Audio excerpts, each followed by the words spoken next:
Katakanlah orang yang ramah, kemudian orang yang rendah hati. Nah, saya kira itu semua ada dalam diri Bapak Willy Fujiwara. Alhamdulillah, masjid ini yang sebenarnya saya ikut memperkarsai berdirinya masjid ini, dan berkat juga bantuan dari Bapak Burhanuddin yang alhamdulillah pada saat sekarang juga beliau sudah jadi Jaksa Agung. Beliaulah yang bisa membantu ya menyelesaikan permasalahan perizinan dan sekalian dengan membangun masjid ini relatif kurun waktu 2,5 tahun, hampir 3 tahun ini berdirilah satu masjid yang megah. Dan alhamdulillah ini sebagai ya untuk pemersatu kami yang perumahan Discovery Park ya, Discovery Park yang ini terdiri dari 13 klaster. Satu klaster itu 250 kakak. Bayangkan sudah menjadi kali-kali dengan 13 klaster. Ini berapa nih? Dan ini satu kebutuhan dari warga Discovery. Ya, ini salah satu juga anjang untuk silaturahmi, kita saling mengenal. Begitu juga dengan mencari untuk peribadatan, begitu juga dengan masalah sudah di sini kita sudah bisa membaur juga, semua bisa kenal mengenal. Jadi saya banyak berharap supaya generasi yang baru sekarang ini ya saya memberikan juga support supaya bagaimana supaya bisa yang muda-muda ini lanjutkan, dan alhamdulillah ini ikon. Yang pertama saya tangkap kesannya adalah beliau orang yang rendah hati. Jadi tidak menampakkan akunya. Kemudian beliau juga seorang pendengar yang baik. Itu. Kemudian yang berikutnya adalah beliau prinsipnya adalah melayani dan memberi, ya, melayani dan memberi, dan kepada siapapun tamu yang datang tidak pernah membeda-bedakan ya, apalagi yang sudah dikenal ya. Rumah beliau juga terbuka ya, artinya bahwa beliau walaupun katakanlah orang keturunan Jepang, tapi karakter Indonesianya ini sangat menonjol ya. Assalamualaikum Pak Fuji, apa kabar? Alhamdulillah, dengan ridho Allah hari ini bisa ketemu dengan Ali Sarip Sensei. Ini salah satu wartawan senior yang sudi ya datang menemui saya untuk meliput ya perjalanan hidup saya, dan insya Allah ini nantinya ada tahapan-tahapan yang saya akan uraikan di sini. Baru saya sangat memohon kepada Sensei untuk saya bilang saya untuk melanjutkan kembali edisi-edisi ini, terbitan ini yang sudah selesai 5 episode, dan insya Allah akan dilanjutkan dengan membuat satu autobiografi. Dan ini yang merupakan warisan saya ya, yang akan ditinggalkan kepada anak cucu dan kepada rekan-rekan maupun dengan generasi muda yang akan datang.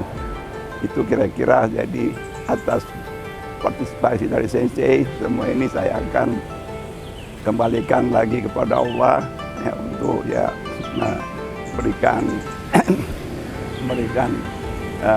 kemudahan insya Allah untuk bisa sampai terbitnya autobiografi ini. Itu barangkali demikian itu Sensei saya pembukaannya itu. Saya ingin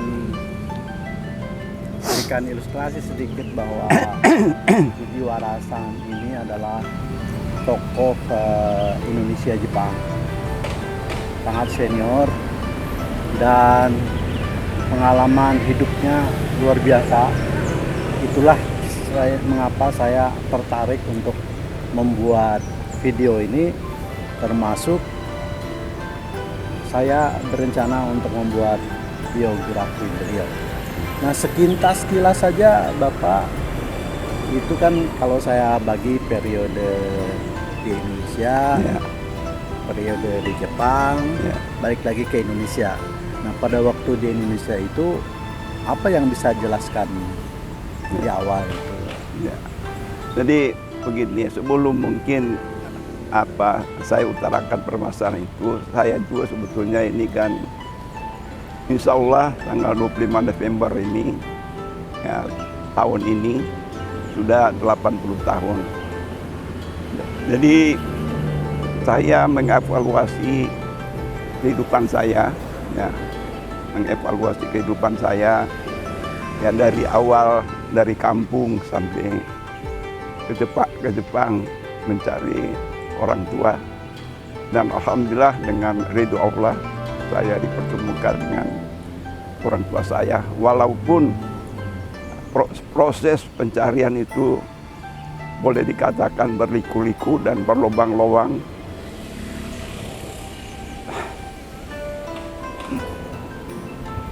Saya bisa lalui semua. Nah, itulah menjadi dasar, ya, sebagai bentuk syukur saya. Pertama, mengucapkan banyak terima kasih kepada, ya, bersyukur kepada Allah Subhanahu wa Ta'ala bahwa apapun yang sulit, ya, itu dengan ridho Allah, alhamdulillah semua itu dijabah oleh Allah SWT. Dan begitu juga terima kasih saya kepada sponsor saya, Tuan Kato, dan staf-stafnya yang ada di Kibukuro sana maupun dengan rekan-rekan.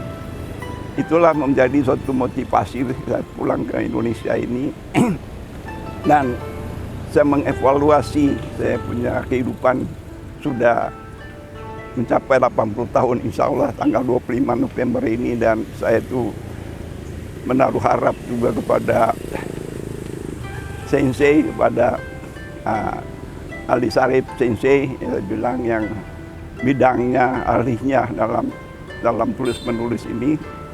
Ya, kalau bisa pada waktu hari ulang tahun saya tanggal 25 November itu sudah bisa, ya, diterbitkan buku ini. Dan inilah barangkali yang warisan saya, ya, warisan saya yang sesuai dengan apa yang saya sudah sampaikan di episode dari awal sampai akhir 5 episode itu, ya, itu coba nanti dibaca di situ, baru apa hikmahnya di situ, bahwa itulah barangkali saya menarik kesimpulan bahwa jangan mengira bahwa nanti kita itu seolah-olah nanti jadi dokter atau suatu profesor baru di situ keberhasilan. Bahwa saya menilai saya ini drop out, saya ini dalam kuliah saya cuma sampai di tingkat 3, bikin praktek sampai bikin skripsi. Tapi dengan kesempatan saya ke Jepang, ya alhamdulillah dengan proses perjalanan hidup saya, ya, setelah dari Jepang sampai di Jakarta ini, ya, seminimal mungkin perubahan hidup saya itu, ya, yang sudah mencukupi. Saya punya kebutuhan untuk sekalian membantu orang tua saya dan keluarga saya semua.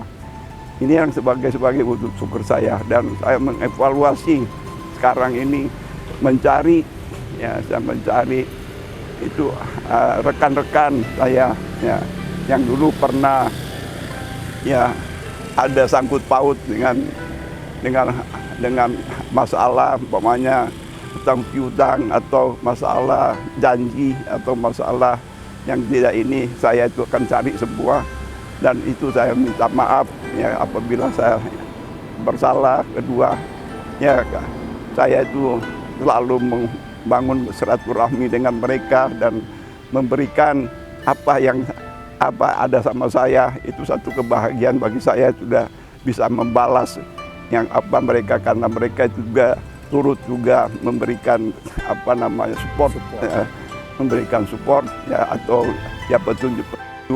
Dan yang paling utama juga dengan keterkaitan saya dengan Persada ya, itu banyak senpai saya itu ketua-ketua yayasan ya, jadi waktu itu jadi pejabat tinggi dari pemerintah yang mempercayakan saya juga sebagai juga yang bisa masuk di Persada, dan ada program-program yang berhubungan dengan persahabatan Indonesia Jepang. Itulah yang barangkali juga saya rintis. Baru kedua juga dengan Yayasan Warga Persahabatan Indonesia Jepang yang anak-anak keturunan Jepang. Ini yang barangkali juga mulai jalur di situ. Dan banyak-banyak juga yang saya lakoni itu ya, saya bisa ya membuat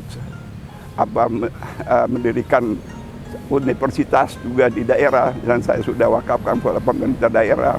Begitu di Yayasan Warga Persahabatan itu ada bikin kursus Miyagakuen, dan alhamdulillah saya juga yang sekarang sudah di umur yang ujung-ujung umur ini ya sudah menikmati, saya bilang ini menikmati saya di dalam kompleks ya, Discovery Resident ini, yang ini sudah bisa ya Allah sudah bisa berkolaborasi untuk membangun masjid dan musola dan masjid ya alhamdulillah. Dan inilah barangkali yang yang saya lakoni sekarang, dan saya sangat banyak berharap agar ya yang muda-muda ini terutama menaruh harap juga kepada Sensei, saya bilang Ali Sarip ini sebagai jembatan untuk menghubungi jalur-jalur akses ke Jepang.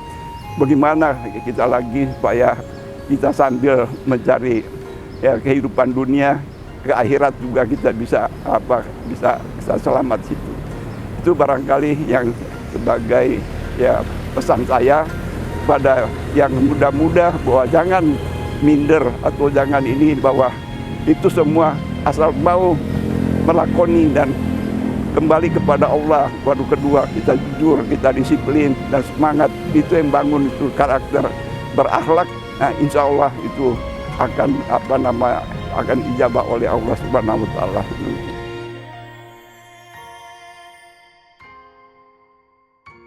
Kisah perjalanan hidup beliau saya kira sangat menarik, dan terlalu sayang kalau dilewatkan begitu saja, tidak didokumentasikan ya. Jadi kalau mewariskan harta itu bisa habis, kemudian beliau berinisiatif untuk katakanlah membuat biografi dalam rangka mewariskan pengalaman hidup dan nilai-nilai yang beliau pedomani selama ini ya. Waalaikumsalam. Lagi repot ya? Ini sama Sensei saya ini lagi ada di Discovery Park. Ini kurang lengkap katanya ini kalau Kaicho nggak ada sini nih. Sudah disiapkan, udah kirim ya, sudah selesai. Nah ini kan sudah ke tahapan berikutnya, ini lanjut ke bikin autobiografi. Nah ya, dan ini nanti Kaicho yang sebagai distributornya ya. Ya.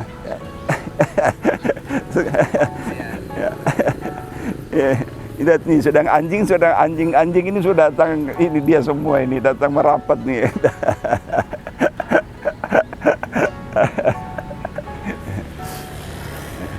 Oh. Aduh, terima kasih sekali ini bisa bertemu dengan orang yang berharga. Luar biasa. Kok sini dulu, mau ini dulu ngobrol. Tinggal di mana? Konser, Pak. Oh, konser, Pak. Yang sudah mau dikesoting sedikit, ngobrol dulu sebentar. Oh iya.